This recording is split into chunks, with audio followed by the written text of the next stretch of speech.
Salut à tous, c'est Nisno. Aujourd'hui dans cette nouvelle vidéo, je vous ai choisi 3 tweaks qui étaient sortis en cette année 2015 et que j'avais présenté en vidéo. Donc les liens des présentations complètes seront dans la description de la vidéo. Et donc le choix était assez difficile, il y a vraiment pas mal de tweaks, mais j'en ai sélectionné 3 qui sont autant utiles que stylés. On commence avec le très stylé tweak Arbor qui permet de changer votre dock à la manière de macOS. Donc vous allez pouvoir mettre déjà largement plus d'icônes et en plus vous allez avoir, lorsque vous l'utilisez, une animation en forme de vague pour lancer par exemple rapidement une application. Donc c'est vraiment très stylé et donc du coup vous pouvez rapidement lancer une application.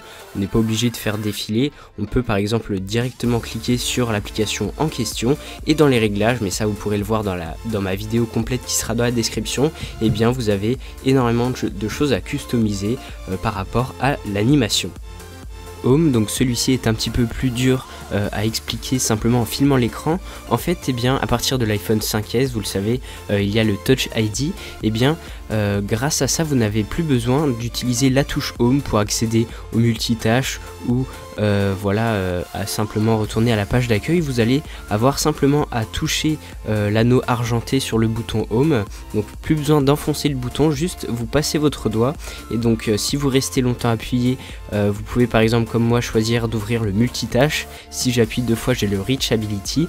Donc en fait c'est exactement comme le Reachability, c'est-à-dire que j'appuie 2 fois mais sans enfoncer le bouton. Donc franchement pour tous les iPhones avec le Touch ID c'est vraiment cool. On peut choisir pour chaque toucher quelle action exécuter. Et enfin le dernier tweak que j'ai choisi pour ceux qui étaient sortis en 2015 et qui m'ont vraiment plu, c'est Oxo Legacy Edition qui reprend les codes des premières versions d'Oxo et qui le met au goût du jour. Donc vous avez du coup lorsque vous ouvrez le Control Center tous vos petits toggles. Ensuite vous allez avoir le lecteur musique et à droite vous allez avoir votre multitâche avec toutes vos applications qui apparaissent dedans. Vous pouvez les faire défiler, vous pouvez monter l'une des petites vignettes, des petits aperçus pour quitter une application, et si vous voulez baisser vous pouvez quitter tout d'un coup. Donc voilà, vraiment très stylé comme tweak et très utile. Donc voilà, c'est tout pour cette petite sélection, j'espère qu'elle vous aura plu.